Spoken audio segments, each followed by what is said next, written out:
Hi అండి. Welcome to my channel. నిన్న మా నాన్నగారు కొరమేను చేపలు తీసుకొచ్చారండి.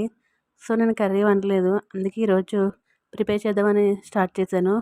అయితే ఏంటంటే ఫిష్‌ని బాగా కడిగేసుకొని పక్కన పెట్టేసుకోవాలండి.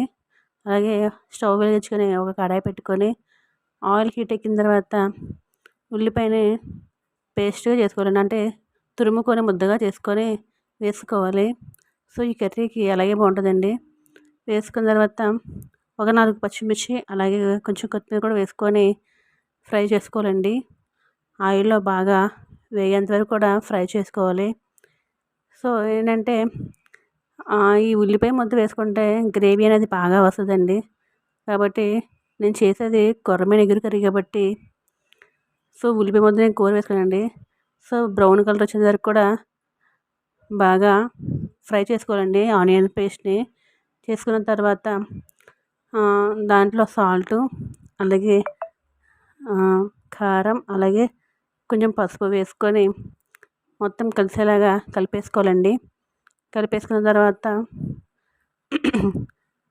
వాటర్ కూడా పోసుకోవాలండి. కర్రీకి సరిపడంత వాటర్ కూడా పోసుకొని సో, ఈ ముక్కలు ఉన్నాయి కదండి క్లీన్ చేసి పెట్టుకున్న కొర్రమీను ముక్కలు అవి కూడా దాంట్లో నెమ్మదిగా వేసుకోవాలండి. ఒక్కోటి కూడా వేసేసుకున్న తర్వాత ఒకటి వేసుకోండి. వేసేసుకొని మూత పెట్టేసి కొంతసేపు వాటిని మగ్గనివ్వాలి.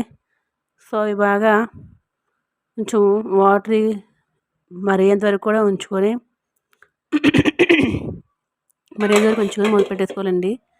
పెట్టేసుకున్న తర్వాత చూస్తారు కదండి బాగా మరుగుతుంది. మరిగిపోయిన తర్వాత దాంట్లో మనం ప్రిపేర్ చేసుకున్న మసాలా పౌడర్ అలాగే పేస్ట్‌లో చేసుకున్న మసాలా కూడా వేసుకోవాలి.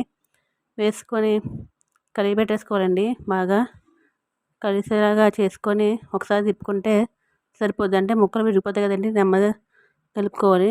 ఒకసారి కలిపేసుకొని మూత పెట్టేసుకుంటే సరిపోతుంది. అంతే అండి. కర్రీ అయితే దగ్గరగా అయిపోయింది. సో, స్టవ్ సిమ్‌లో పెట్టుకొని కొత్తిమీరతో గార్నిష్ చేసుకుంటే కొరమేను గ్రేవీతో ఉండే కర్రీ రెడీ అయిపోయినట్టే అండి. మరి ఈ వీడియో నచ్చితే లైక్ చేయండి. అలాగే మన ఛానల్ని సబ్స్క్రైబ్ చేయండి. బాయ్ అండి.